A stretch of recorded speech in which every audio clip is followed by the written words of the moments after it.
Assalamualaikum warahmatullahi wabarakatuh.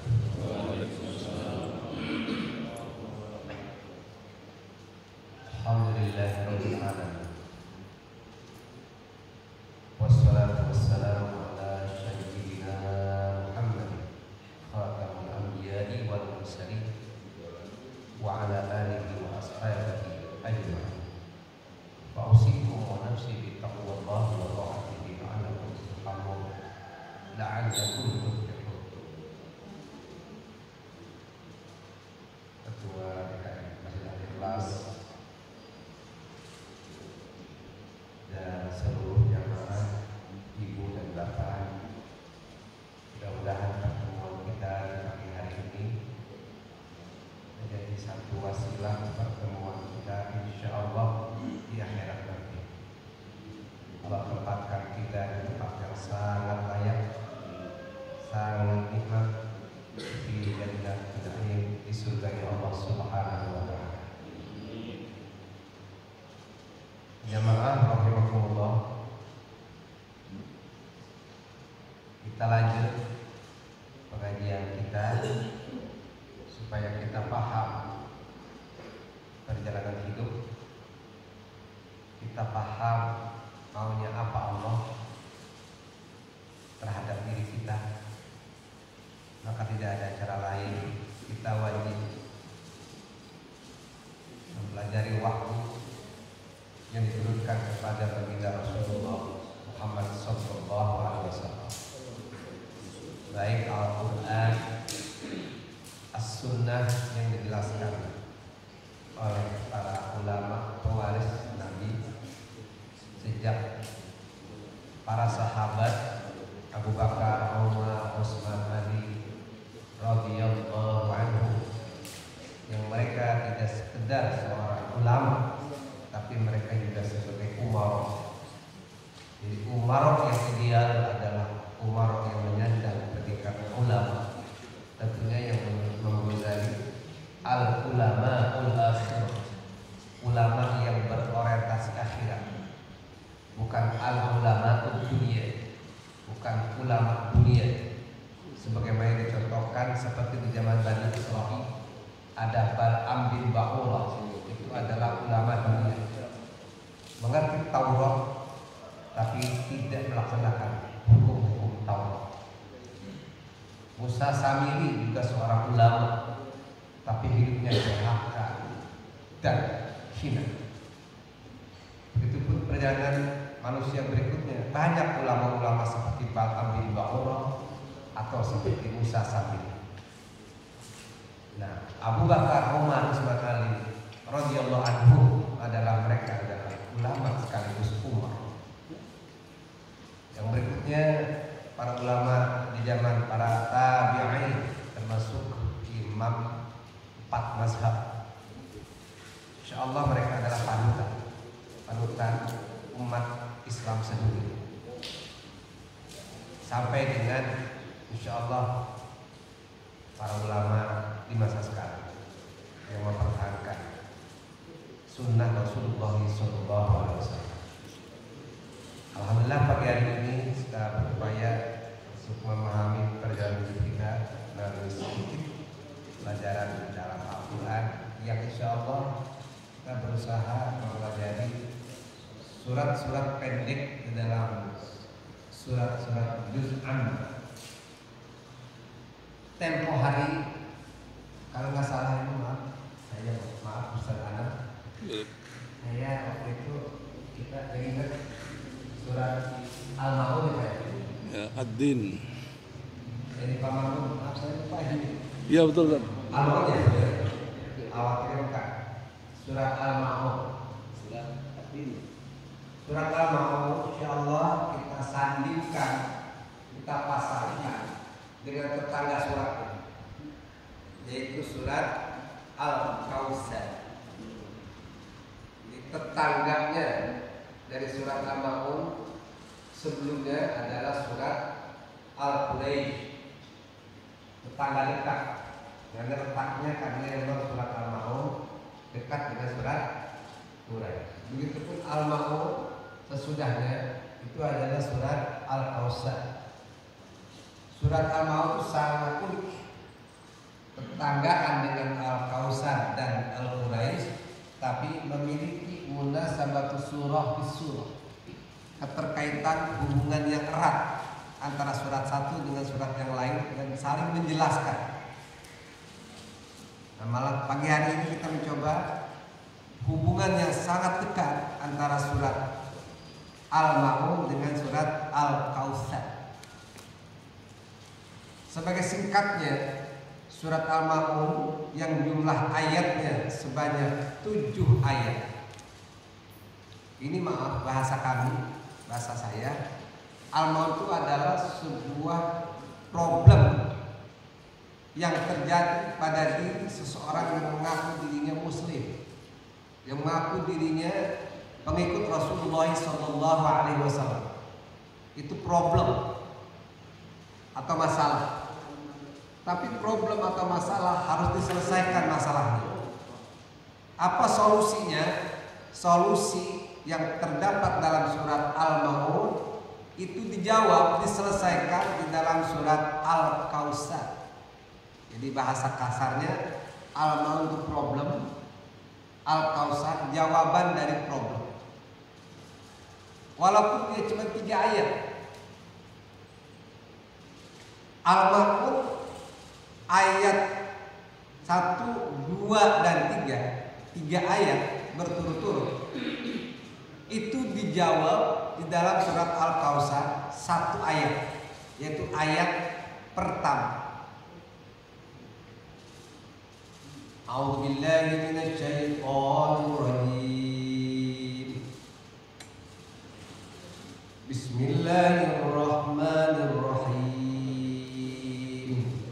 Kita baca bareng. Ara'aital ladzi yukadzibu bid-din fadzalikal ladzi yad'ul yatim wa la yahuddu 'ala ta'amil miskin. Dijawab dalam surat Al-Kautsar, inna a'tainakal kautsar. Berikutnya 4 ayat berturut-turut dalam surat Al-Maun. 3 ayat pertama 1, 2, dan 3 itu turun di kota Mekah, berkaitan dengan kasus seorang yang mengaku Muslim dan paham terhadap Al-Quran. Boleh kita katakan ini disebutkan juga seorang, gak sembarangan, tokoh Islam kalau zaman sekarang, ulama. Siapa? Al-As bin Wa'id. Tapi perusak Islam. Nah, dalam ayat 4 berikutnya, ayat 4, 5, 6, dan 7, 4 ayat berturut-turut turun di kota Madinah. Ini berkaitan dengan seorang tokoh yang juga sudah bersyahadatain dan paham tentang Islam. Siapa? Dia adalah Abdullah bin Ubay bin Salul. Jadi di setiap tempat dan waktu ada saja manusia model begini, yang hidupnya Masya Allah kasihan sekali, hina di dunia, terlebih hina di akhirat nanti, tersiksa di akhirat, kasihan sekali. Mudah-mudahan Allah lindungi diri kita seperti ini, apa menjadi pengikut yang seperti ini. Ayat 4, 5, 6, 7. Baik, kita baca bareng. Fawailul lil musallin alladzina hum 'an salatihim sahun alladzina hum yura'un wa yamna'una al-ma'un.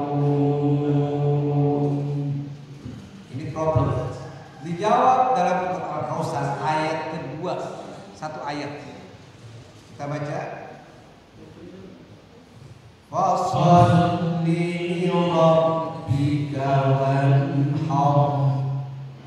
4 ayat dijawab 1 ayat. Terakhir dalam surat Al-Baqarah sudah tidak ada lagi ayatnya, nggak ada ke-8. Tapi kesimpulannya itu dituliskan dalam surat Al-Kautsar. Apa kesimpulannya? Kesimpulannya yang harus kita ingat ayat ketiga dalam surat Al-Kautsar. Kita baca bareng. Inna jani'aka huwal abtar.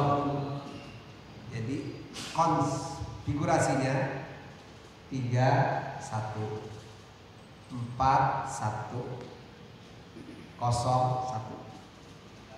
Jadi Al-Maun 4, Al-Kautsar 1, Al-Maun 3, Al-Kautsar 1, Al-Maun 4, Al-Kautsar 1. Al-Maun sudah tidak ada lagi, nggak ada ayat berikutnya. 1 lagi dalam surat Al-Kautsar. 3 1 4 1 0 1. Bagaimana dia? Kita coba. Ara'aital ladzi yukadzibu bid-din. A-nya itu istifham lita'ajjubi. Jadi sebuah pertanyaan yang menunjukkan ketakjuban, keanehan, aneh bin ajaib.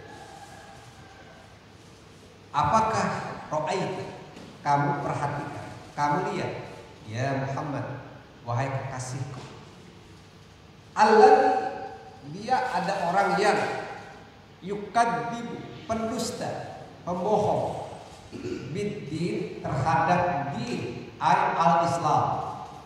Jadi sekali lagi kita ulangi, ad itu adalah Islam, bukan agama lain. Jadi sekali lagi kamu ulangi, setiap Al-Quran berbicara kata ad-din, maksudnya adalah Islam, bukan yang lain. Yang lainnya Allah tidak akui sebagai agama yang benar. Allah yang bilang, inna dina indallahi Islam. Sesungguhnya agama di sisi Allah Islam, tidak yang lain. Ini bukannya toleran dan intoleran, langsung dari Allah. Bahkan ditegaskan dalam ayat lain, wa may yabtaghi ghayral islami dinan falan yuqbala minhu wa huwa fil akhirati laminal khasirin. Dan siapa orang yang mengambil agama selain Islam, falan yuqbala minhu, maka jawabannya man tadi ismu syartin, tadi ada jawabannya fa, maka la yuqbal, selama-lamanya tidak akan diterima oleh Allah. Wa huwa fil akhirati laminal khasirin, di akhirat termasuk orang yang rugi. Kalau di dunia rugi gak ada masalah, tapi yang jadi masalah kalau di akhiratnya rugi. Pertanyaan saya, ada 4 keadaan. 1, untung dunia, untung akhirat. Mau gak? Gak ada jawaban. Untung dunia, untung akhirat. Pasti. 2, untung dunia, rugi akhirat. Pilih yang mana? Iya betul ini. Pilih gak ini? Untung dunia, rugi akhirat. Mau? Firaun, Namrud, dan lain-lain. Yang ketiga, rugi dunia, untung akhirat. Contohnya siapa? Maaf, kalau bahasa kasar rugi itu dalam artian bukan dunia maksud saya. Siapa? Isa alaihissalam, hidupnya itu melarat. Itu nabi yang paling menderita, dikejar-kejar seumur hidup.